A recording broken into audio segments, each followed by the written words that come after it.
Oh my goodness, do I got some awesome news to share with you today. We're going to be talking about a golden hammer. A golden what? Golden hammer. Just for you and everybody else who's ever logged in.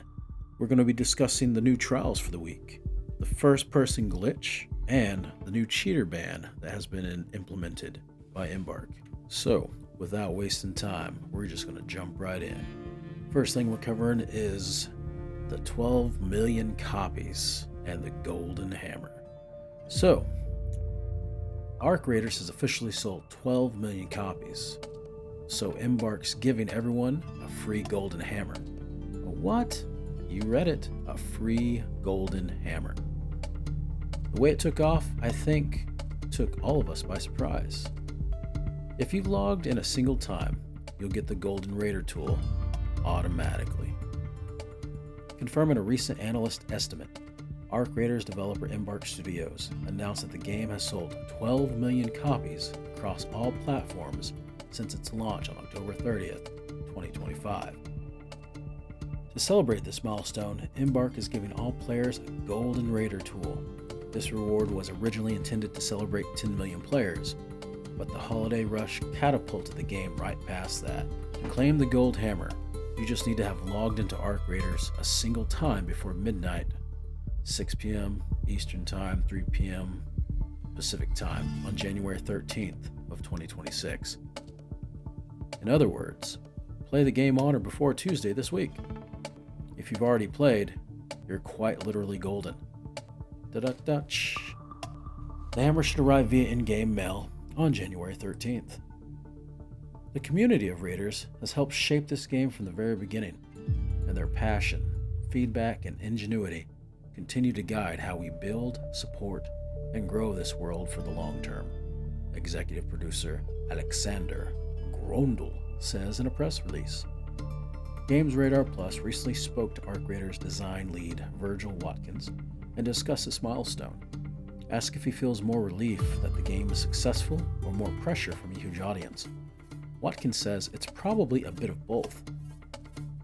Of course, it's encouraging that people are still finding the game compelling and diving in and bringing their friends in, Watkins says. But yeah, obviously, we sense the appetite is there, so it kind of gives us that nice push to keep building and keep doing stuff for them. With the war chest from Arcraiders, Watkins says Embark is doing what we can to build up the team, or reorganize the team to support areas. Now that we have some time since launch to present day, we can see what's working, what isn't, what players enjoy, what they might want to see improvements on. So yeah, it lets us get very clear picture of where we should focus effort and new things we should invest in and things like that. Watkins says he wasn't at ground zero on the hectic launch day himself, but the explosive release was felt across the team. Even after promising wish list and beta test numbers, Arcraiders caught them off guard. The way it took off, I think, took all of us by surprise, and the way it's done has taken us by surprise, he says. Also referring to the long tail the game has seen since launch, sustaining high concurrent player numbers on Steam in particular. Mostly it's, you catch each other in the hall or meeting like, what is going on? This is ridiculous, because of course we liked what we've done, and we think it's fun and stuff, but having this level of validation is pretty humbling. We can track who shoots first. Arcraiders design lead says aggression-based matchmaking is a bit of a misnomer, and we don't do anything like skill-based matchmaking or gear-based. Alrighty guys, jumping right into the trials. As you can see right here, I have Wild Card 3, my rewards for last week. Diving into what we now have to do for the week is deliver carryables. Honestly, I'm not looking forward to this one. This one is going to be a pain. If you guys have some quick tips on this, put it in the comments on the best map to actually do this. I'm thinking probably Dam, or I don't know. Honestly, just give me some ideas. Damage Rocketeers. Really looking forward to this one. I'm blowing some Rocketeers up. I can make a whole bunch of Wolfpacks, so I'm going to town. Destroying those pops Oh my goodness, those things are pesky and they come around the corner when you're least expecting it, pop right on you. They have caused me a lot of heartache. Hidden bunker. Ooh, that one's gonna be a fun one. Might want to get that one done early. And then last but not least is damage hornets. I'm looking forward to this one as well. Be taking in some snitch scanners, hitting those snitches, letting them come over, pop those hornets down. It's gonna be a good time. Gonna be a good time. And don't forget to put in the comments what is your take on this? How are you going to be handling these trials? You got any tips and tricks you want to share with people? Throw them in. I'd love to see them. All right, this one here is a fun one. Arcraiders removes a hidden first-person exploit just one day after it was uncovered. This feature was never meant to be player-facing. Over the weekend, one Arcraiders player managed to crack into a forbidden first-person mode. But the fun was short-lived as it also unlocked a number of exploits. And as the devs aren't hot on the heels of any cheaters as of late, they wasted no time in pushing out a hotfix to prevent any further use of this exploit. I tried Arcraiders in first person, player Short Satisfaction 9 says in a post, first spotted by Insider Gaming. I just wanted to clarify, I don't think Arcraiders needs a first person at all. I love this game with all my heart and actually really enjoyed this third-person aspect of it. But man, getting to experience this game in first person was surreal. The Arc felt so terrifying and seeing the atmosphere closer was so amazing. I honestly felt really immersed in everything. I honestly wouldn't mind a first-person feature, even if that means I would be at disadvantage against third-person players. This feature was made possible by Short Satisfaction 9 accessing the console commands. And while a first-person perspective does sound fun, the byproducts are not, at least for everyone else. This console command also allows players to get rid of fog and darkness, among other obstacles, which is why Embark patched it out. We have just pushed to hotfix removing the new console command, Community Manager Austin said in an official Discord post a couple days ago. This feature was never meant to be player-facing. We're continuing to investigate related reports and may take action where appropriate to protect fair play and integrity of the game.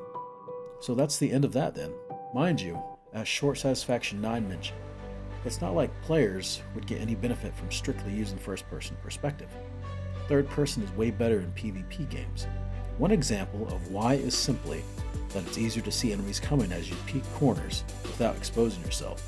This news also comes alongside what seems to be a wave of suspensions that have been dished out to cheaters. It really seems like Embark is upping its game when it comes to fair play in Arcraiders. So speaking on bans, as our next topic is Arcraiders is finally dishing out bans for cheaters. But some players think the punishment is too lenient. Anyone with cheats actives just gets non-stop arc spawning on them, is the title. The day of reckoning has arrived. Those who have been cheating in Arcraiders, or at least some of them, have been handed down their sentence, a 30-day ban. Embark promised last week that it would begin dealing with cheaters, and now the significant changes to the detection and ban systems have arrived. Dear cheaters, the reckoning has begun, player Subsplot says in a Reddit post. Have fun trying to make up that expedition progress. The post also shares an image of a temporary suspension pop-up that is circulating Raider circles right now. It reads, your account has been temporarily suspended for behavior that violates our code of conduct.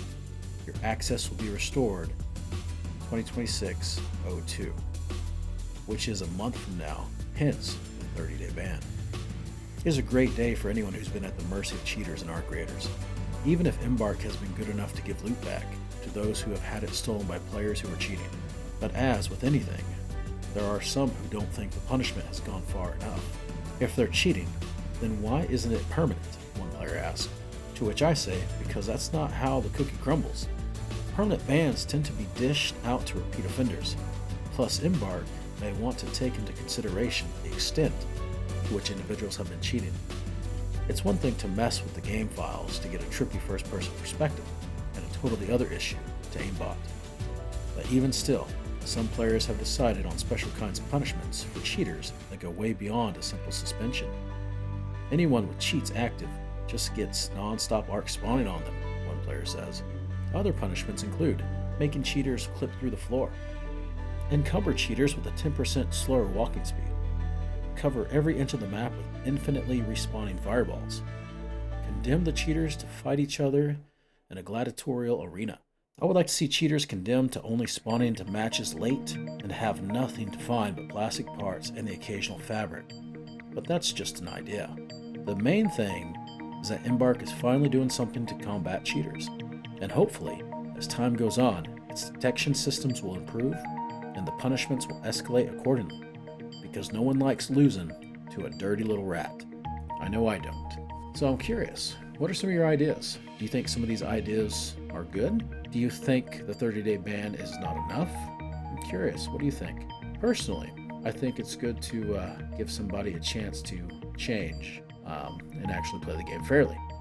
But that's just me. Put in the comments, I'd love to hear what you have to say. And also, please subscribe, share this video with others, like it. I really appreciate it. Thank you.